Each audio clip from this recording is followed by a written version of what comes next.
Hi and welcome back to another video of JPlay. I am Marcus, and as you can see today it's all about Andor again, the Legends of Andor. This is the latest installment in the series, The Distant Land, and somehow also thematically plays after the Eternal Frost, which was the only one game I didn't actually play from the Andor series. From what I have seen so far, there are some mild references to the Eternal Frost. I don't really think it's game breaking at all and not too spoilery. And the idea of today's video is to have a look inside the box and maybe start playing the very first introductory legend, and then I will let you decide if I should continue the, let's say, first legend or not. I'm most certainly not going to do a full playthrough of the game with all 7 of these legends. I mean, you already seen this. This is the German version of the game, which was kindly provided to me by KOSMOS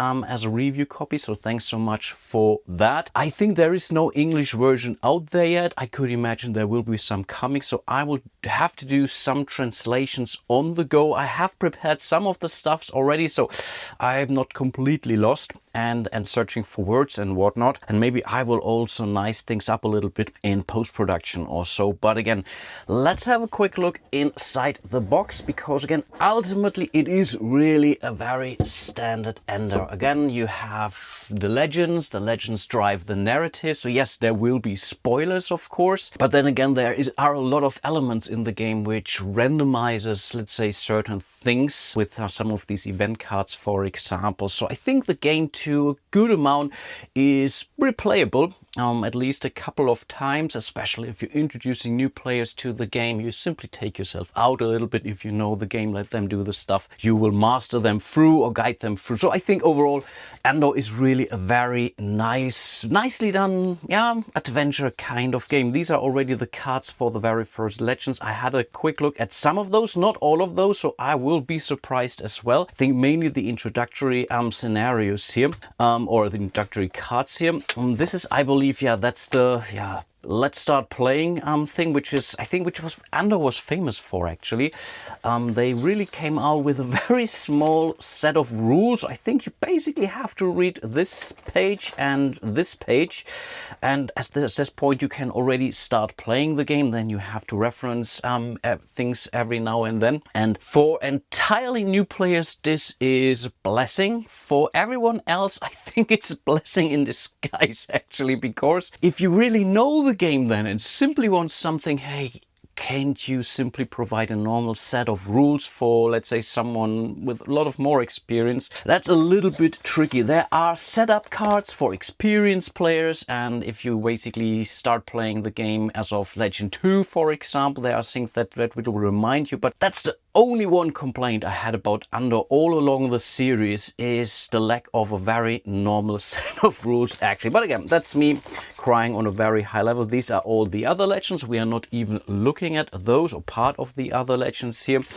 Then obviously some tokens. These are the various dice for all the different heroes, and the number is different depending on who you're playing. The game comes with, I believe, 4 different heroes, and for the most part you are able to use heroes from other sets. There were even sets where I think there were dark heroes, for example, so you can really mix and match these schemes. And there were a ton of extra scenarios, and the community is super active for fan-made content and whatnot. So if you're really diving into the world of Andor, you can get a lot of game out of this. Even with the base game alone, with the very first one, that's already amazing experience. And there's already some junk left from how I basically looked at the legend cards here. So yeah, these are some of the foots for the things. This is, let's say, somewhat of a rules overview. So that's the closest thing, actually, where you say, okay, that's a standard set of rules, but it's really just some kind of a reference guide, I would say. It's good that it's here, and I'm typically using this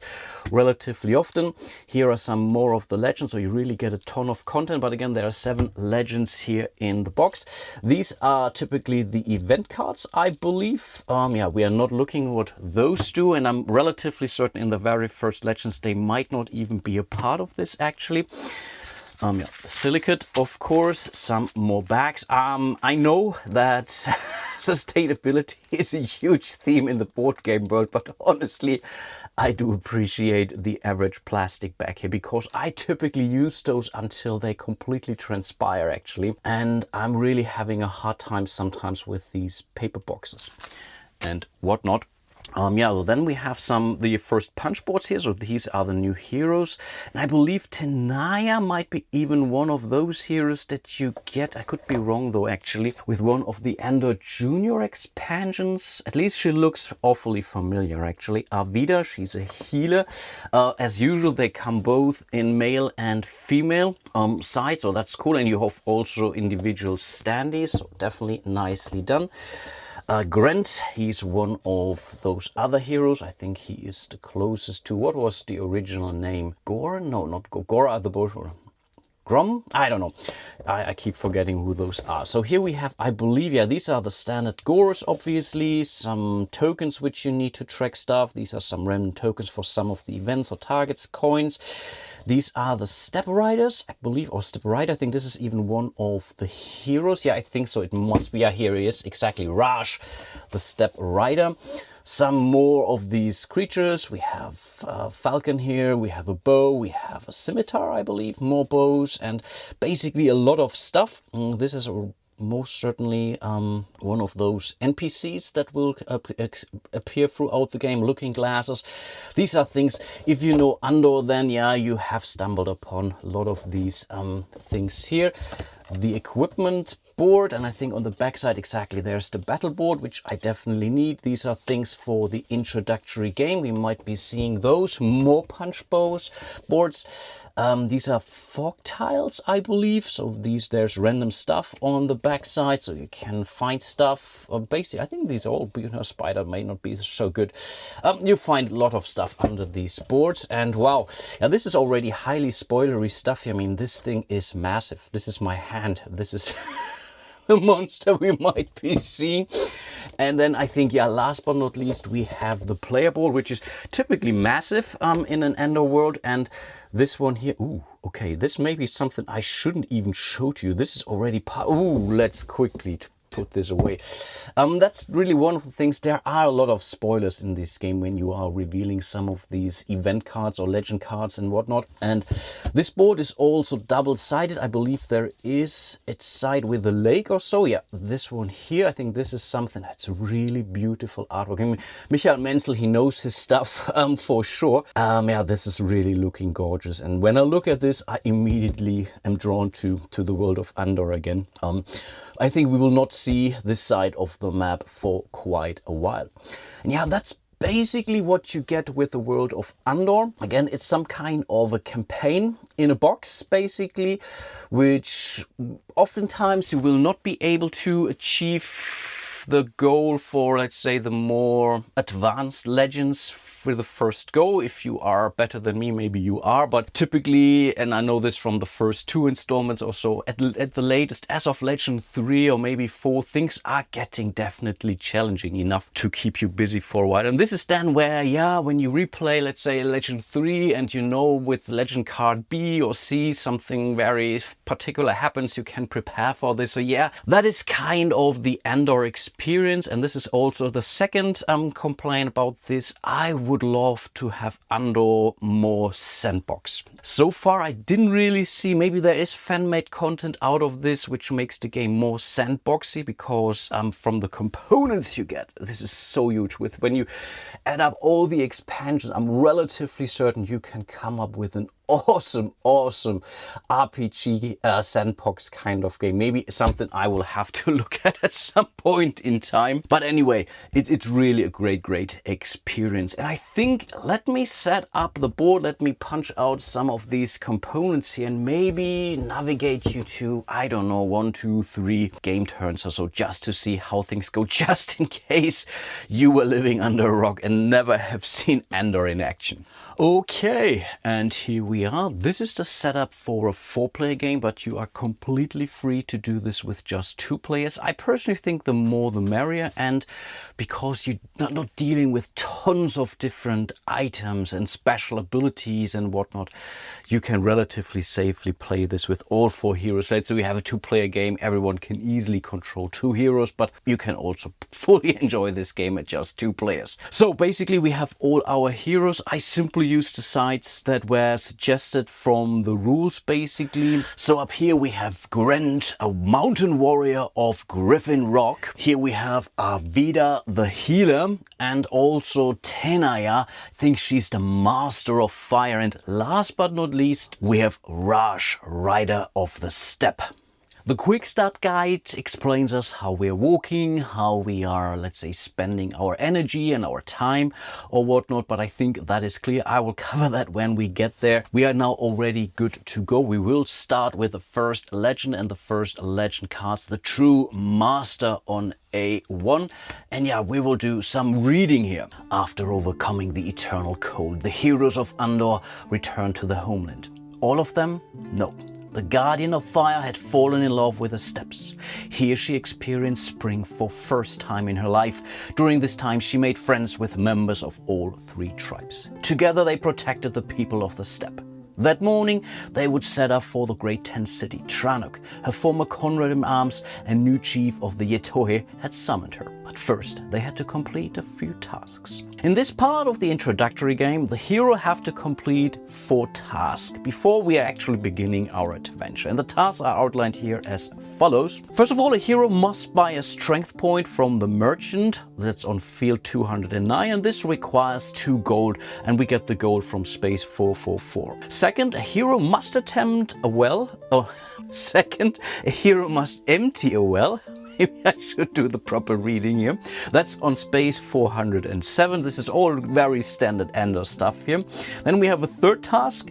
Our hero must collect mushrooms on space 415. Some shrooms here. And yeah, from what I know, there are also some rotten shrooms, basically, which cost you willpower. And last but not least, all heroes must stand on space 401, the large Yetohe camp, before they have used up their 7 hours. So that is something that we have to talk together, and I think this is basically what's being explained here on the legend card A2. We don't have to go through that reading. They tell us we have to talk to each other, we have to make our plans to make sure we are making it. There is a little note down here: we cannot enter the lake. This is this large potion, and I think I misspoke during my unboxing, walking through the components. I think the lake is the first initial site, and the, let's say, more advanced site for the later legends is basically a river. And then I think on top of this we can neither can the gorge around the dead fortress, that's basically down here on the bottom left of the map, and the cave of transformation on the top left.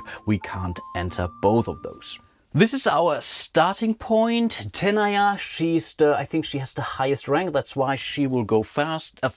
Typically the game or the legends tell you who will go first from here. In this case, it's the highest rank, it's Tenaya. And again, you can use heroes from other scenarios, typically, if you are more, let's say, advanced, if you know the game, if you want to spice up things and want to simply experience with, let's say, different special abilities and whatnot. Right now, the only action we can do is to walk, or we can pass. Passing also costs us an hour. Sometimes in the world of Andor, you have to deliberately pass just to make sure someone is with you on the same space. Have to do something before that. So that's something that you always have to consider. And because she is first, and because I don't want her to, let's say, waste any time, she might as well simply move to space 407 to complete our first task. We don't have to do these tasks in order. Maybe that is something I should have explained, but in this case she had to spend 1 hour to move to that space, and we can ignore those arrows here, by the way. These arrows are solely here for the enemies when they are later on activating, which is actually a very cool mechanic in this game. This is very nicely designed, and because we have ended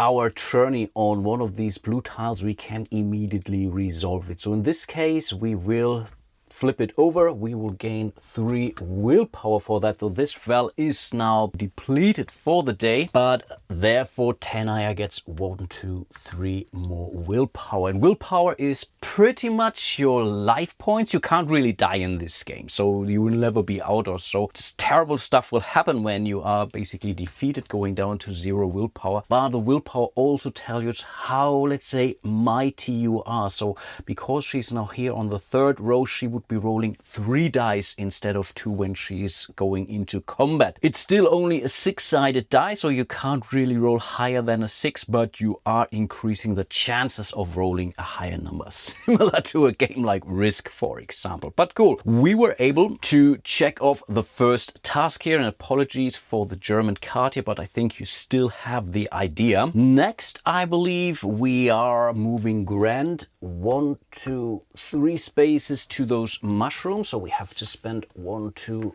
3 time units here, and then we are flipping this one over, which says we are flipping this tile, and then we are getting the willpowers that are printed on this. Later in the game we have some actual mushroom tokens, and there are also some rotten poison ones where you will lose actual willpower points, but in this case we are simply gaining 2 more willpower. Right now it doesn't do anything, so we are not gaining a special ability. He's always rolling 1 die. He has a very cool special ability, and that's what's really cool about Andor, especially if you happen to have, let's say, various heroes.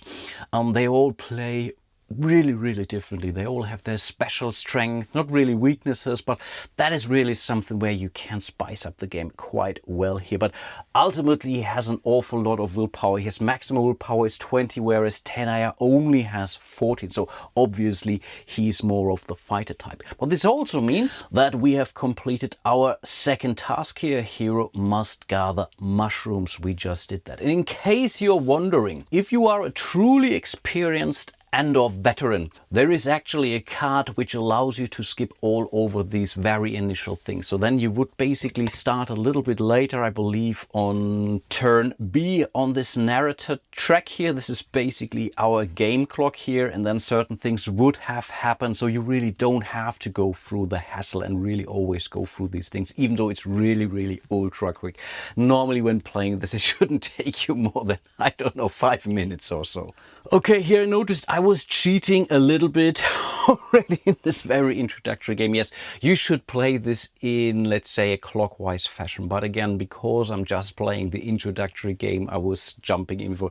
I have simply now rearranged the player order. Tenaya was first, and then it should have been Grand, so I have put them into the right order around the table. But this now means that Avidar is next, and I think she really doesn't have a lot to do, which means we are simply moving her to our target location. I placed this ring here just to remember myself, or remind myself, 1 and 2. We are moving up here. She has to spend 1, 2 of hours, not a problem. Then let's move Raj 1, 2 spaces up here to find some gold, which is shown here on this tile here. Is whenever a hero is ending their movement on this speed, on this space, they're getting 2 things. This gate and this tile is basically removed from the game.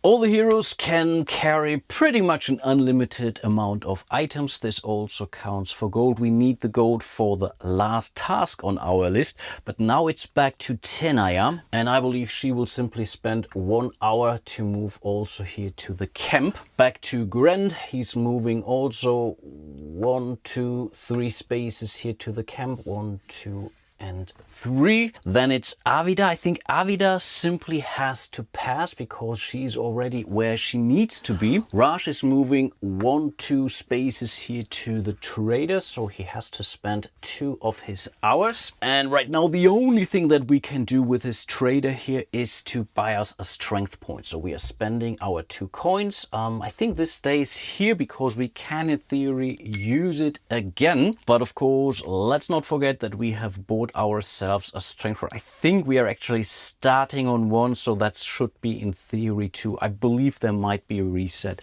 after this very first introductory task. Anyway, let's move back to Tenaya, and now things will be super boring. She will pass, then it's Grant. Grant will pass, then it's Avida. She will pass, and last but not least, it's Raj. He will move 1, 2 spaces into the camp, basically spending 2 more time units, and now we have made it. We have completed all our tasks here before the 7 hours were depleted. I mean, yes, in theory it was the last hour for Grant, but it's still okay. Yes, you could take overtime for some willpower, but that's not part of this very first introductory quest. So now we are here at the camp of the Yetohe, and now we are basically moving back to the quick start guide here. So for part 2 of the introductory game, so now we're removing all those blue tiles. We will bring out the proper wells. We will also bring out the proper shroom tiles. We will bring out all those components for our enemies. We are preparing some of, let's say, the NPCs that we might experience. We will cover up some of the spaces with these axes here, for example. We will also prepare the, let's say, narrator track here, so we will see when we are triggering something on this track. So it's very common that early game you encounter a ton of these different events or legend cards, and then you will see here you have a couple of turns and or days or whatever where nothing, let's say, specifically would happen. And then that's basically is from here we are going back into the normal, let's say, procedure of the game. But one thing I almost forgot, of course, we will have to place gores onto their respective fields. So I think we are now already adding 7 gores to the mix. So from here on onward, things are getting a little bit more spicy. So let me set up the board, and then I think we might be doing another turn or so. And here we are. Here are all of the gores on the board. So here we do have the mushroom tiles, and we have 2 depleted wells. So right now we can't drink from those. And in this very first, let's say, or this site on the map, they're all moving towards this cave of transformation, I believe. And whenever they're making it here, depending on how many players we have, we will lose the game. With 4 players or with 4 heroes, only 1 can make it there before we are actually losing in there. So if 1 is here and the next one is moving into that, it's already immediately game over. So that's something that you have to control. The problem with Andor always is you can't simply fight every creature willy-nilly, because for every creature that you are successfully defeating, they are being sent down here into space 400, and for every creature the narrator will move 1 space up, pretty much increasing the clock or increasing the time, and yeah, ultimately driving towards the end of the game. Next, the quick start guide tells us that we are also resetting our time basically, so we are immediately moving into the second day, and we get to keep all our willpower and the strength points for Raj. So that's already a good starting point. I'm really not complaining about those. But the next thing that we will have to do is to more or less finish the day. So first of all the gores would move. We don't have any other monster types on the board. Then the wells will replenish. We can reactivate Tenaya spells, which is pretty cool, and we are always moving the narrator up. But this also means we get to know what is next. So let's move the gores first. We will always start with the gores from the lowest number, which I believe should be this fella here. So let's flip him down. So here they're following basically those arrows. So he right now only needs 1, 2 spaces. And I think one thing I almost forgot, actually, these pluses, they do not count for us, unfortunately. We can also travel across the river or the lake here accordingly. But again, right now he needs 2 more spaces making it here, but there are some exceptions to that, because ultimately only 1 creature can ever be on a space, and whenever there is already a creature on their path, basically is simply jumping to the next available one. So this can increase the speed dramatically. So this fella is also moving in here. Then it's 428. It's this one here, 433, I believe. He's moving in here. Then it's 434. He's moving in here. And then I think it's this one. And now we do have the scenario here that normally would be moving into this space, but because there is already one, they're simply moving on here as well. And then last but not least, we have the Goron 429. And I think I will simply leave them like this, so the next time around I will then stand them up instead. Then we will refresh all those wells. That is nice. We haven't used any of our magic, our spells for Tenaya over here, so that's where these tiles are coming in. And last but not least, the narrator is moving one space up. We do have a trigger here, one of these asterisks, they're removed from the game, and this basically only tells us, hey, there is a legend card for B, so we will continue reading on B1 here respectively. The heroes reached the tent city of the Yetohe. The camp was filled with an exuberant atmosphere, laughing children, music, and lots of culinary delights. The heroes were always welcome. Each hero now gains 1 willpower, that's cool. One of you receives 2 gold. You decide in the group who this should be, and this should be someone who we might be interested in giving them the gold to level up their strength. Maybe not necessarily Rash, maybe it is Rash, simply to give him the most fighting power. That is something I really have to think through now. Then the heroes entered the chieftain's tent. They could hardly believe their eyes. Tranuk had changed a lot. He seemed to have grown, and his arms and legs were thick, like the trunks of 100-year-old oaks. His voice sounded different too, deep and rumbling. So that's how you answered my call. Good, I call that. But now there are further tasks to fulfill. My scouts tell me that a band of ghouls is gathering in the west. They have their eyes on the Greyhound caves. We must warn the Greyhound. To tell them that we will welcome them into our camp at any time. Besides, there is one among the ghouls who is different from all the others. A dark aura surrounds him, they say. You must find out what this is all about. Agreed, Tranuk, replied one of the heroes. But what about the rumors of the Skrulls in the southeast? They have been chopping down trees and splitting rocks. They are up to something. Tranuk stood up. Let me worry about that. I'll take care of that myself. We will continue reading on B2 now, which is this one. So we will place an asterisk on the Griffin Rock space, which is 425, I think. Yep, that's this. And this is the special gore with a dark aura. The following 2 tasks must be completed before the narrator reaches letter E. So this is definitely, we have some days left, or let's say some instances of the narrator moving up here. One of the heroes must stand on the Griffin Rock space 425. Then he may read out the card at Griffin Rock. Okay, let's see that. And one of the heroes must be adjacent, really adjacent to the space of the special gore next to 421.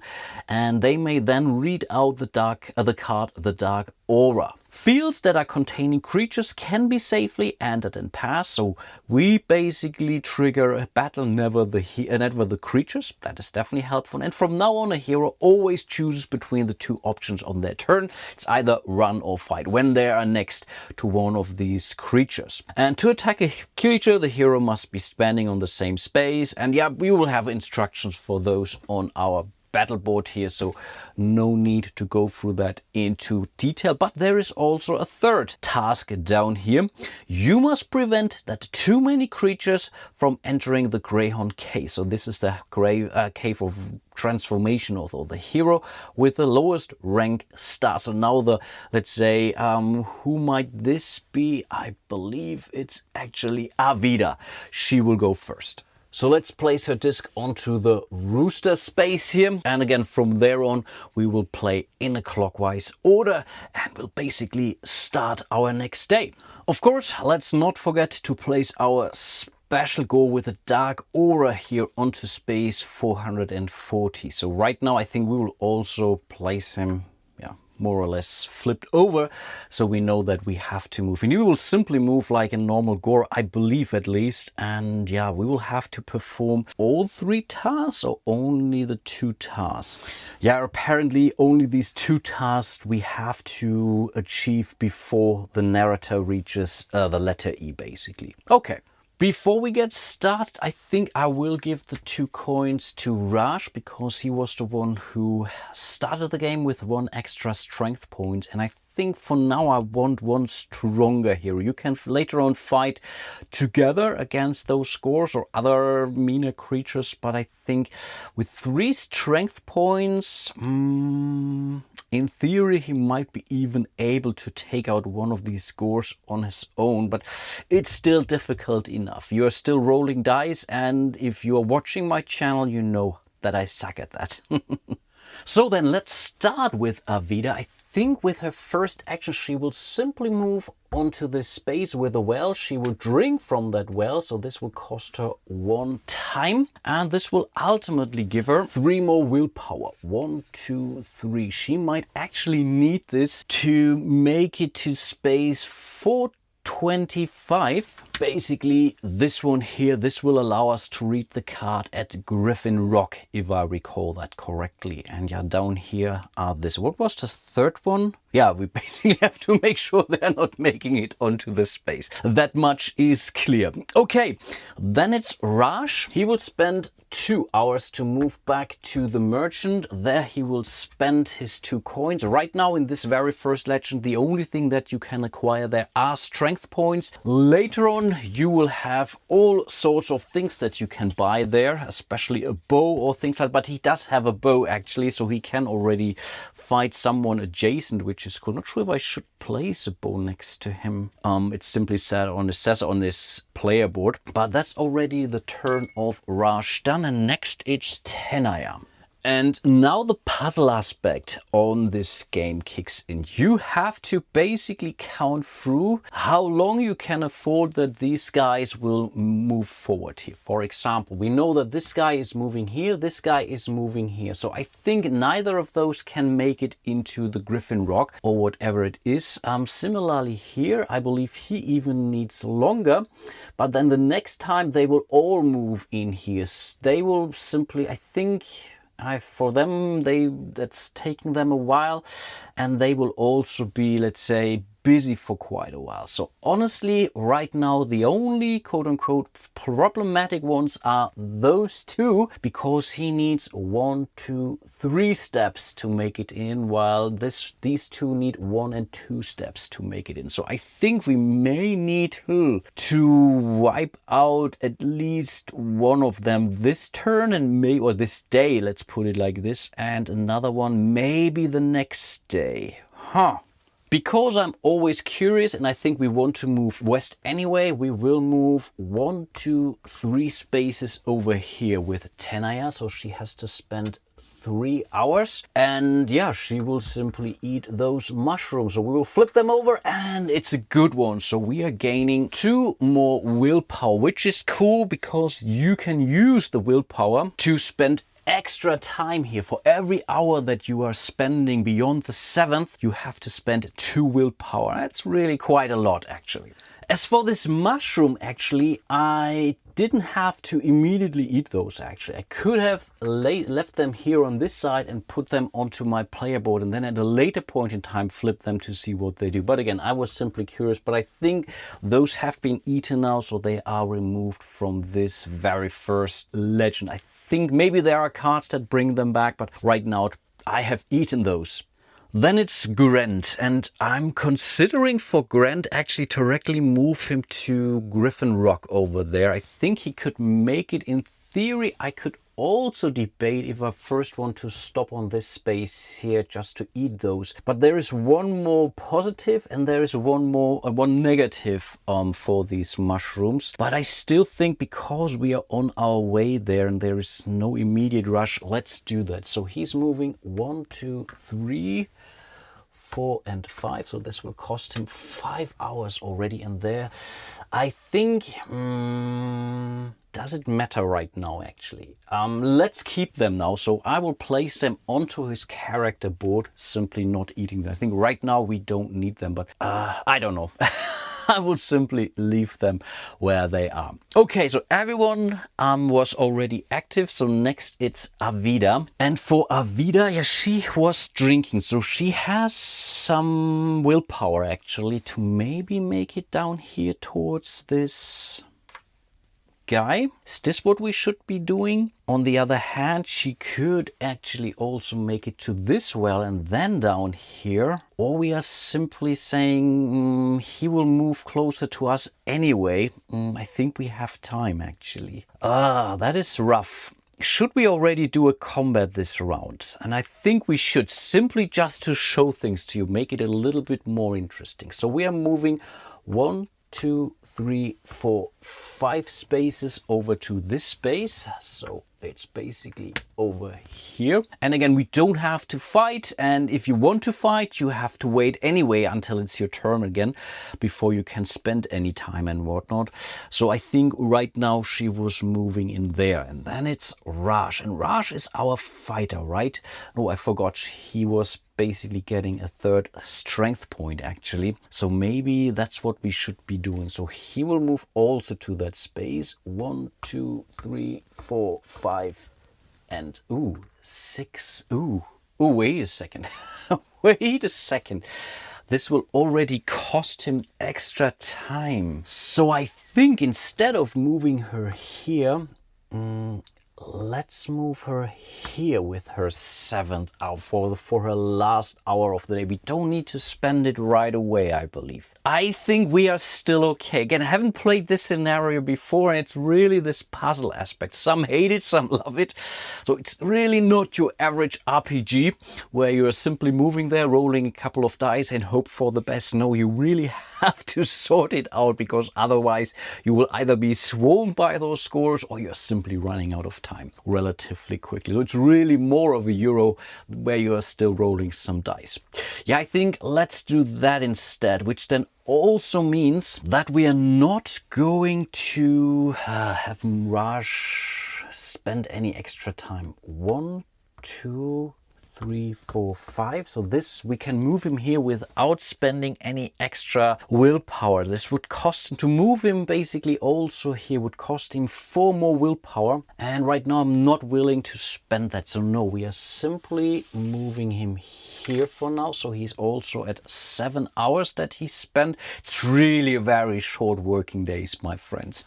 I'm not sure if this was the truth during these times. Anyway, then it's 10 IR again, and she still has at least 4 normal hours left. So either we move her towards this go down here, the special one, to figure out what's wrong there, or we will also move her maybe to this space for the next round to come, because we have to fight twice. That's what we said, right? I don't know. I don't really know. What should we do? We can make it there easily, right? And there's nothing to pick up. Yes, there are some more mushrooms here, which we could 1, 2, 3, 4, 5. Yeah, we could pick it up with some overtime, and she really has the time. So maybe that's the better deal for her. Let's try that.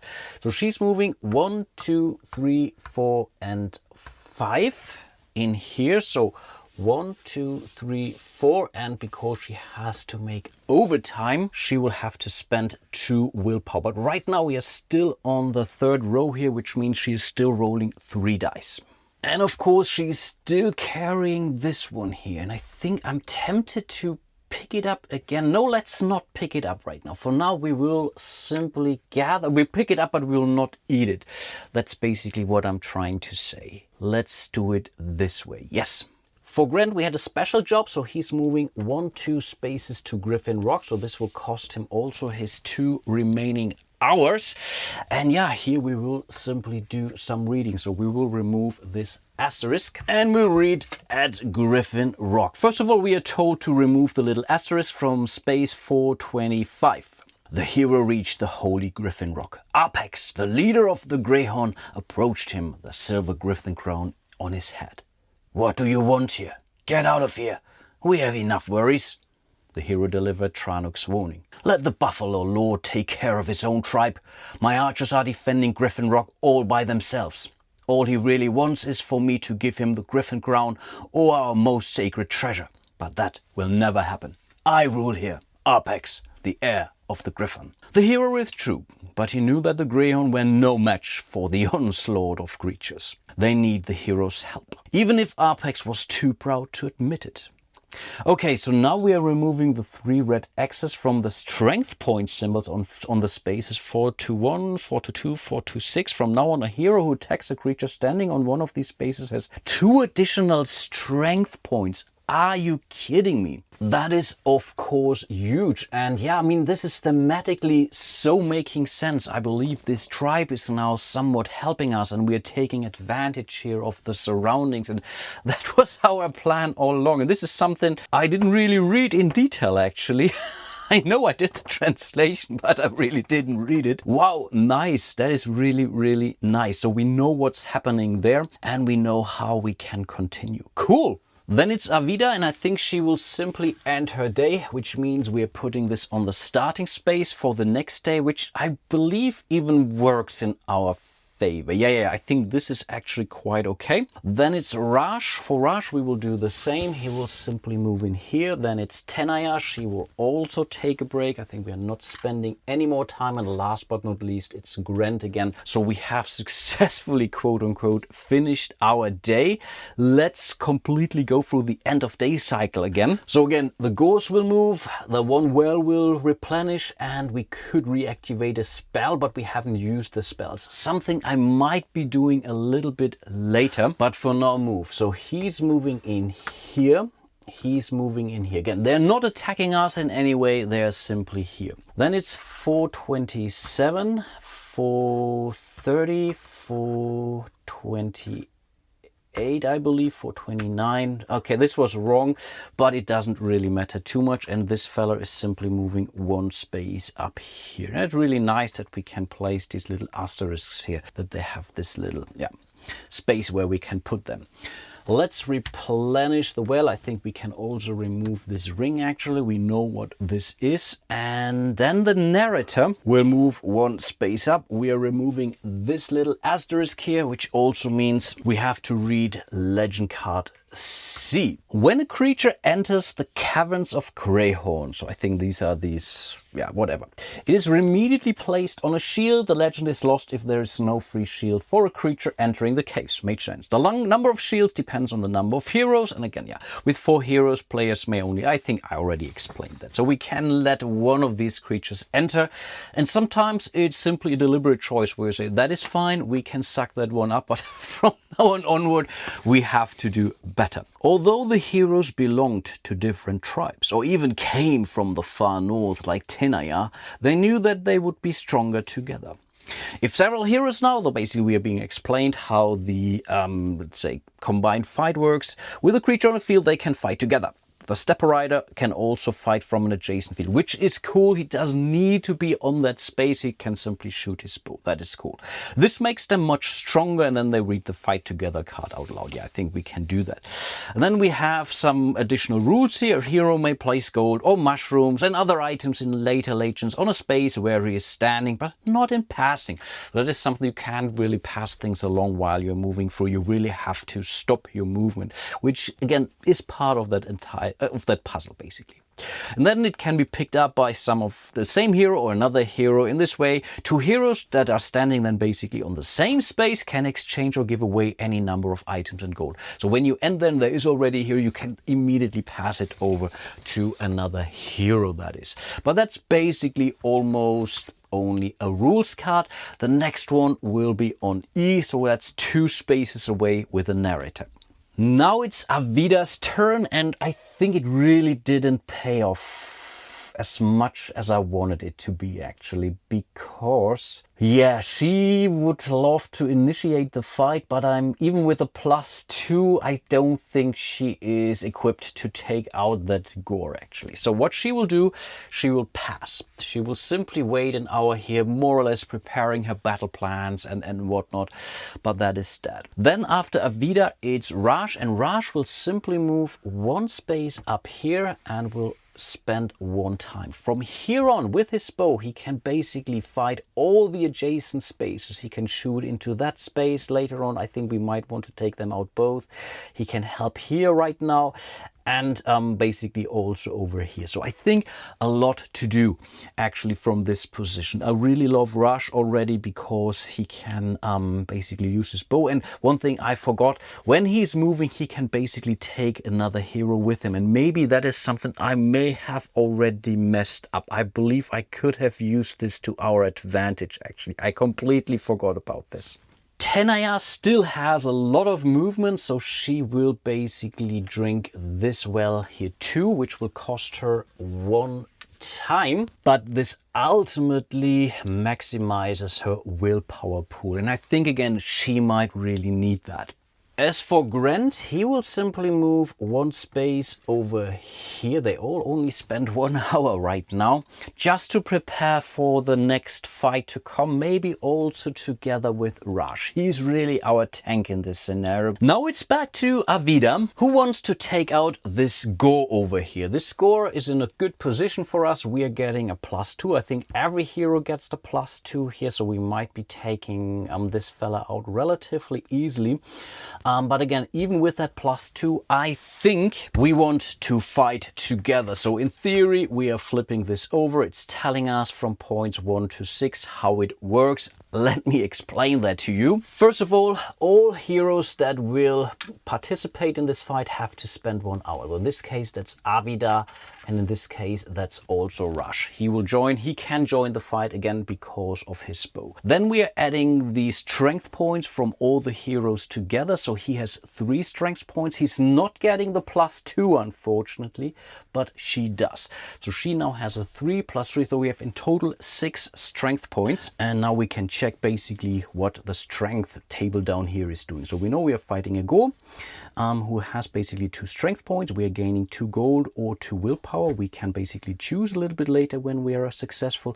And they have 4 of these willpower. That's their life points. Not really extremely strong, but yeah, we still have to work for that. Because they are on this row, they will be rolling 2 red dice. So this is their fighting pool. First of all, we are rolling our dice. For Wida, that's currently 2 blue dice, and that's a 6 and a 1. That is somewhat of a bummer. Of course, she will take the 6 for her strength points, but her special ability, because she's on the second row, she can use the lower result to immediately increase her willpower by that amount. So that's 1, but we already have 6 strength points from that die roll here alone, plus the 6 I believe we already had. So that's 12 already. Not too shabby. But of course, we still have Raj. He's allowed to roll 2 dice, but because he's using bow, we are rolling the dice one after another, and then we get to choose when we are going to stop. So it's a, let's say, a good thing and a bad thing to some extent. So we are rolling the 5. I think we will stop here. We will not roll the second die in this case.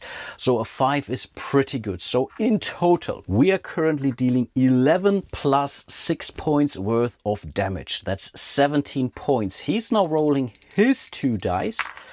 And in case he would have rolled doubles, they would have added those. But in this case, it's simply 5 plus 2, it's 7, minus the 17 we have. So that Gore is taking 10 points worth of damage. So he's absolutely dead, which means we are removing him from here and placing them into this narrator's cave, which immediately means the narrator is moving 1 space further. And oh wow, that's the thing. Before we fight again, actually, we wanted to explore that other thing, right? Oh, that is interesting. So we can't really fight because our job, our card basically told us, where is it? Here.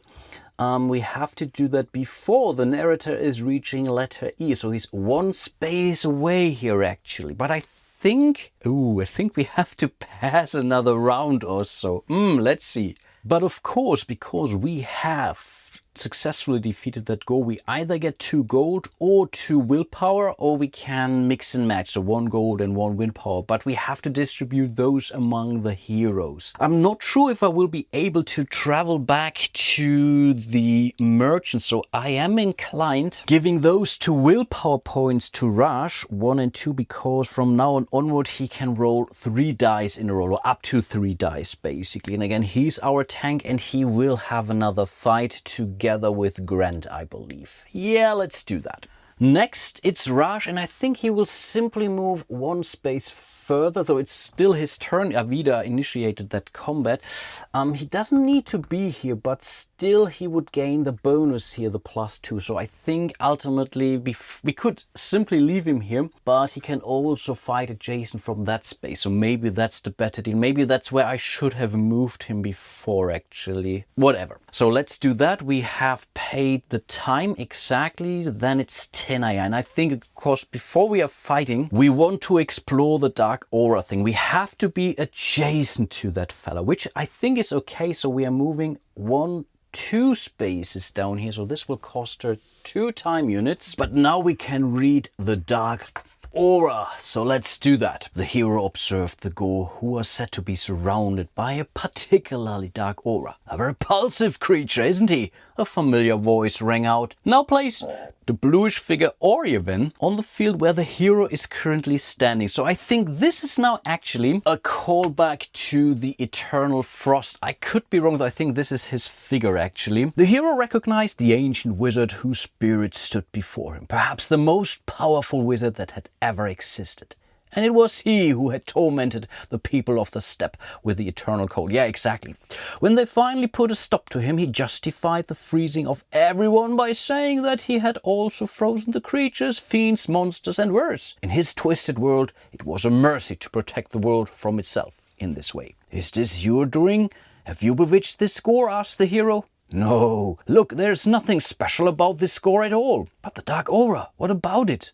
A rumor. Nothing more. The figure of the wizard smiled and disappeared. At last, however, the hero heard his voice say, "But what was this rumor for? Who was interested in luring you to the remotest corner of the steppes?" Now we remove Orion figure from the game board and remove the asterisk from the Gore. So let's quickly do that. So it's now a normal Gore, which we can fight or not. But I think we have now managed our 2 tasks here actually. So we can freely slaughter the next Gore, which I think we may have to do actually. But I believe I will end it here. There are already a lot of spoilers that have happened, and there are more spoilers to come. Really let me know if you want me to continue or not. I have to remember who is next, so I will be placing this token on this space so I know that Grant would be the next player in line. But I think maybe it's okay where we are. You have seen combat, you have seen some of the core mechanics, but there's so much more. There is really a whole bag, you have seen these, right? A whole bag of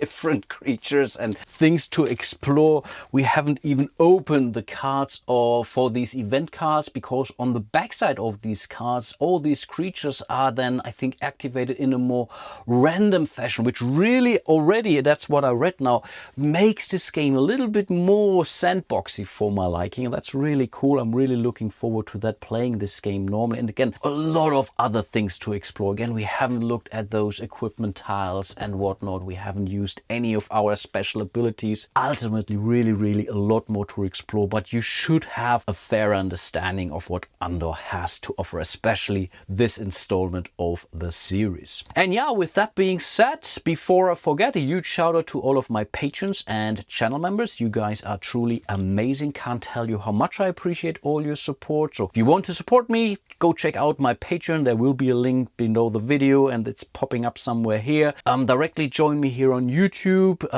basically by clicking that little join button. There is a thanks button for a small or not so small donation. Like and subscribe, leave a comment. This also really helps the channel. And with that being said, hope to see you soon in one of my other videos. And until then, bye bye.